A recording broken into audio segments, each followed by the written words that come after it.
তোমাদের কালকের ব্লগে দেখেছিলাম কেরালার মন্দিরের বাইরে কত মানুষজন ভিড় করেছিল। তো সন্ধ্যের সময় আমি ওই মন্দিরটায় গিয়েছিলাম। তো আজকের ব্লগটা শুরু থেকে শেষ পর্যন্ত দেখো। কালকে আমি কি কি করেছি সন্ধ্যের সময় সবকিছু জানতে পারবে।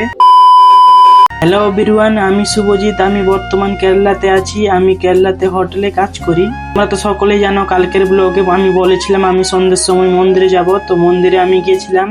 কেরালার মন্দিরে প্রবেশ করার জন্য বেশি কিছু চাই না, শুধু ধুতি পরে খালি গায়ে যেতে হবে। তো আমি সেই নিয়ম মেনেই গেছিলাম। তোমরা তো কালকের ব্লগে সবাই দেখেছিলে মন্দিরের বাইরে কত লাইন ছিল। তো আজকে ভিতরের লাইনটা দেখো একবার। বড় লাইন আমি কেরালার মন্দিরে আগে কোনোদিনও দেখিনি। এর চারিপাশটা এত সুন্দর প্রদীপ দিয়ে সাজানো ছিল, তোমাদের কি আর বলবো, নিজের চোখে না দেখলে তোমরা মানতেই পারবে না। ওটা লাইনে থাকার পর অবশেষে মহাদেবের দর্শন করি। দর্শন করে চারিপাশটা ঘুরে দেখছিলাম। মানুষজন এত শান্ত, এত মানুষ লাইনে ছিল, কেউ ঠেলাঠেলি কোনো ঝগড়াঝাটি কিছুই করেনি। সুন্দরভাবে লাইনে দাঁড়িয়ে মহাদেবের দর্শন করলো। আর এখানে মন্দিরের সামনে এত সুন্দর গান বাজলা হচ্ছিল, তোমাদের কি আর বলবো, আমাকে তো আসতেই মন চাইছিল না।